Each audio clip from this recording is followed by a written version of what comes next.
नमस्कार प्यारे मित्रों, आज गणित के अंतर्गत मैं आपके लिए सांख्यिकी स्टैटिस्टिक्स विषय चुनकर लाया हूँ। सांख्यिकी क्या है, सबसे पहले मैं आपको संक्षेप में बता दूँ कि जब भी बड़े बड़े सर्वे होते हैं तो सांख्यिकी का महत्व बढ़ जाता है, क्योंकि उन सर्वे में जो प्राप्त आंकड़े हैं उन्हें दर्शाना, उनको शॉर्ट में दर्शाना, ग्रुप्स बनाकर दर्शाना, समूह बना करके दर्शाना, ये सांख्यिकी टॉपिक के अंतर्गत आता है। और ग्रुप और समूह में बनाकर आंकड़ों के विश्लेषण से हमें विभिन्न जानकारियां आसानी से मिल जाती हैं। तो इसी टॉपिक के अंतर्गत मैं आपको आंकड़ों से संबंधित कुछ तथ्य बता दूं। तो पहले कहलाता है अवर्गीकृत आंकड़े। अवर्गीकृत आंकड़े यानी कि हम कभी भी कोई भी किसी भी विषय पर सर्वे करते हैं तो उसके जो सीधे सीधे प्राप्त जो आंकड़े मिल जाते हैं उसे हम अवर्गीकृत आंकड़े कहते हैं। जैसे मान लो एक कक्षा है और एक कक्षा में 25 विद्यार्थियों ने गणित का एक टेस्ट दिया है जिसमें पूर्णांक 100 हैं और उनको जो मार्क्स मिले हैं वो इस प्रकार से हैं। ये उनके द्वारा प्राप्त मार्क्स हैं, प्राप्तांक हैं। तो देखिए ये जो डेटा है ये अवर्गीकृत है, ये इसको वर्ग में, समूह में नहीं बांटा है। तो इस प्रकार के जो सीधे आंकड़े सर्वे करता सीधे प्राप्त करता है उसे हम अवर्गीकृत आंकड़े कहते हैं। अब क्योंकि आंकड़ों की संख्या ये तो यहाँ 25 से अधिक भी हो सकती है, 100, 200, 500, 1000 भी हो सकती है। तो ऐसी स्थिति में उनका एनालिसिस करना, उनका विश्लेषण करना थोड़ा सा मुश्किल हो जाता है। ऐसी स्थिति में हम क्या करते हैं कि इस प्रकार के जो अवर्गीकृत जो आंकड़े हैं उनको वर्गीकृत करते हैं, यानी वर्गों में बांटते हैं। वर्ग किस तरह से उसको वर्गीकृत किया जाए यह आपके ऊपर निर्भर करता है। जैसे इस डेटा के अंदर सबसे अधिक जो मार्क्स हैं वो 93 हैं और जो सबसे कम मार्क्स हैं वो जो है वो आपके 22 हैं, यानी कि आपके पास सबसे कम 22 मार्क्स हैं। तो इसको आप वर्ग बना लीजिए, चाहे आप 10-10 के वर्ग बना लीजिए, चाहे आप 20-20 के बना लीजिए। जैसे सबसे छोटा आंकड़ा 20 है, मैं गलत बता गया, सबसे छोटा आंकड़ा 20 है और सबसे बड़ा आंकड़ा जो है वो 93 है। तो इसके आप वर्ग बना लीजिए। जैसे मैं 20-20 के वर्ग बना लेता हूँ, तो यहाँ पे हमने वर्ग एक सारणी बना ली।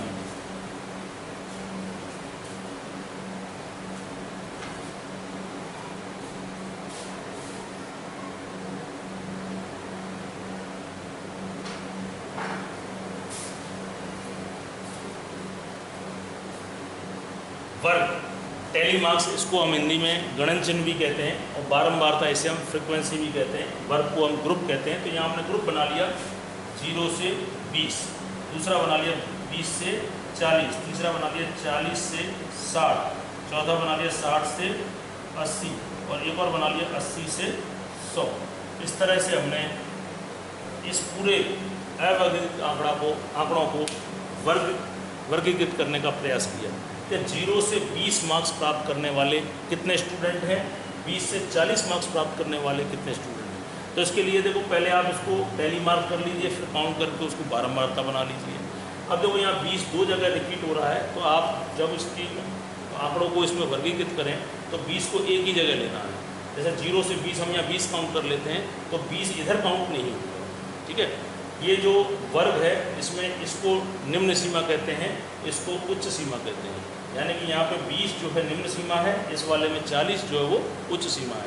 तो आइए हम गणन चिन्ह लगाते हैं। जैसे पहले 50 है तो 50 कहाँ आएगा, इधर आएगा, आगे टिक लगा दीजिए। 56, 56 कहाँ आएगा, यहाँ पर आएगा। 86 कहाँ आएगा, 80 और इसके बीच आएगा। 23 कहाँ आएगा, 23 इधर आएगा। 35 इधर आएगा, 35 आपका इधर आएगा। 45 कहाँ आएगा, 45 इसमें आएगा। 42 यानी 40 और 60 के बीच 42 हो गया। 63 आपका यहाँ आ जाएगा। 93 आपका यहाँ आ जाएगा। 72 आएगा 60 और 80 के बीच, यहाँ लगा लीजिए। 63 आएगा 60 और 80 के बीच। 23 आएगा आपका 20 और 40 के बीच। 45 आएगा 40 और 60 तक, और जब 4 हो जाए तो 5वां यूँ लगेगा। और 22 आएगा आपका 20 से 40 के बीच। 23 भी आपका 20 से 40 के बीच। और 55 आएगा आपका 40 और 60 के बीच। इसके बाद आ गया 50 आएगा 40 से 60 के बीच। 56 भी इधर ही आएगा। 23 आएगा आपका 20 और 40 के बीच। 86 आएगा आपका यहाँ, 63 आएगा आपका 60 और 80 के बीच, 42 आएगा 40 और 60 के बीच, 23 आएगा आपका 20 और 40 के बीच, 20 आपका आएगा यहाँ सबसे ऊपर, 21 आएगा 20 से 40 के बीच। अब इनको आप काउंट करके लिख लीजिए, तो यहाँ तो हो गया 1, 5 और 3 हो गई आपके 8, 5 और 4 हो गए आपके 9, और ये हो गया आपका 4, और ये हो गया आपका 3। इनका टोटल कर लीजिए 25 हो जाना चाहिए। तो 1 और 8 9 और 9 18 और 4 होगा 22 और 3 होगा आपका 25। ये आप इस बात की पुष्टि कर लें कि इनका जो टोटल है, आपके जितने भी आंकड़े हैं, यानी कि 25 विद्यार्थियों के आंकड़े हैं, तो ये 25 हो जाना चाहिए। अगर 25 नहीं होता है तो आप मान लीजिए कहीं ना कहीं आपने कुछ न कुछ गलती की है। तो देखिए ये जो अवर्गीकृत आंकड़ा है, उससे हमने इसको वर्गीकृत कर दिया, वर्गों में बांट दिया। तो इस प्रकार के वर्गीकरण को हम वर्गीकृत आंकड़े कहते हैं। यहाँ से इसको एनालिसिस करना, इसका विश्लेषण करना बड़ा ही आसान है। अगर आपसे कोई पूछे कि 40 से 60 मार्क्स प्राप्त करने वाले विद्यार्थी कक्षा में कितने हैं, तो आप 40 से 60 के बीच का देख लीजिए, आप तुरंत कह सकते हैं उनको कि 9 है। तो इस तरह से आप इस अवर्गीकृत आंकड़ों को उसने आपने शॉर्ट में कर दिया। अब देखिए इसी वर्गीकृत आंकड़ों को हम आयत में भी दर्शा सकते हैं। एक गणितीय आकृति, एक ग्राफ होता है गणित के अंदर, आयत चित्र, यानी आयत चित्र में यानी कि आप इसे दर्शा सकते हैं। तो देखिए आयत चित्र कैसे बनाया जाता है। तो आयत चित्र हमेशा वर्गीकृत आंकड़ों का बनता है। तो उसमें आप सबसे पहले इसे आप x अक्ष कह दें, इसे आप y अक्ष कह दें, x डैश और y डैश, और ये आपका जहाँ पे इंटरसेक्शन दोनों एक्सिस का होता है, दोनों अक्षों का जो कटान बिंदु होता है, उसे हम मूल बिंदु O कहते हैं। तो ये जो वर्ग हैं जो आपने बनाए हैं, वो यहाँ पे आप पहले 0 से लेकर 100 तक है, और 20-20 का अंतराल है। तो 0, 20, 40, 60, 80 और 100, और इसके अंदर अधिक से अधिक जो है 9 है। तो आप यहाँ पे 2-2 का अंतर बना लीजिए, या एक का बना लीजिए, आप अपनी इच्छा के अनुसार। 2, 4, 6, 8, 10। अगर आयत चित्र आपको बड़ा बनाना है तो आप इसमें एक का गैप दे लें। यहाँ पे क्या लिखेंगे आप, ये जो आपके वर्ग हैं, वर्ग, और यहाँ पे जो लिखेंगे आप बारंबारता।